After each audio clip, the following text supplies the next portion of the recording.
Hey friends, if you encounter this issue where the NVIDIA control panel is not opening on your Microsoft computer, then please watch this video. I will guide you to the resolutions.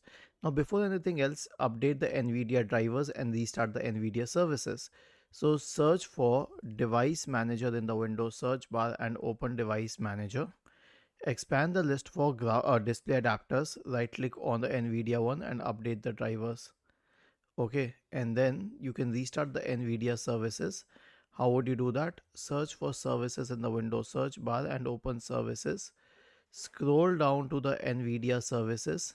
Okay, if you find them, you find the NVIDIA display service and restart it if you have the option to do that. Then you can update Windows. Right click on the start button and select settings from the menu.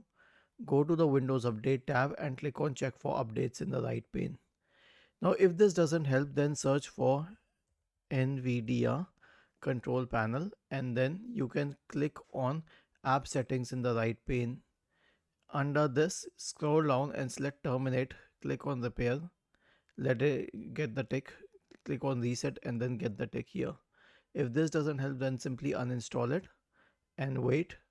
And then go to the Microsoft Store, search for NVIDIA control panel and then click on install.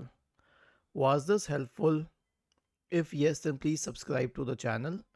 If not, then let us know in the comment section of the video on how we could help you further. Thank you for watching this video and have a nice day.